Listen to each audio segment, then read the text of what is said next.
पिछले 2 दिनों में बॉलीवुड ने अपने 2 महान कलाकार या यूं कहें अपने 2 अनमोल रत्न खो दिए हैं। इससे पूरी दुनिया शोक में डूब गई है और लोग एक्टर इरफान खान की मौत से उभर भी नहीं पाए थे कि दूसरे अनमोल रत्न ऋषि कपूर को खोने का सदमा पूरे दुनिया को झेलना पड़ा।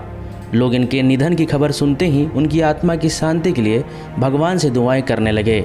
बड़े बड़े एक्टर इनकी मृत्यु के बाद टूट से गए हैं। ऐसे में भोजपुरी इंडस्ट्री के सुपरस्टार रवि किशन भी ऋषि कपूर की मौत से काफ़ी आहत हैं और उन्होंने अपने इंस्टाग्राम पोस्ट पर से एक पोस्ट करके ऋषि कपूर जी की आत्मा की शांति के लिए भगवान से प्रार्थना की है। देखें ये वीडियो। जैसे कि आप लोग देख रहे हैं कि कल इरफान भाई को खो दिए और आज सुबह अमिताभ बच्चन साहब का हम ट्वीट पढ़े और पता चला लेजेंडरी एक्टर ऋषि कपूर साहब नहीं रहे। और ऋषि कपूर साहब वो एक्टर हैं, जैसे हम 90s में जब हम आए थे तो हम लोग एक्टिंग चूंकि सीखने के पैसे ऐसे तो थे नहीं, तो हम इनकी फिल्में देख के अमिताभ बच्चन साहब की, ऋषि कपूर साहब की फिल्में मैं ज्यादा देखता था इसलिए क्योंकि मुझे लगता था नेचुरल एक्टिंग ये कैसे करते हैं, कैसे पानी की तरह इतने आसानी से ये डायलॉग्स बोलते हैं, कैसे ढप इतने अच्छे बढ़िया ये डफली बजाते थे जो कोई नहीं।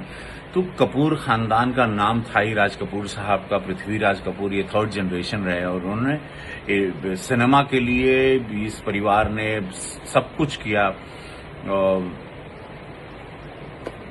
मेरी मुलाकात एक बार उनके साथ घर पर हुई थी तो हमने उनसे पूछा था कि आप कैसे ऋषि साहब ये कैसे कर लेते हैं, एक्टिंग इतने आसानी से कर लेते हैं जैसे पता ही नहीं चलता आप किरदार जीते हैं।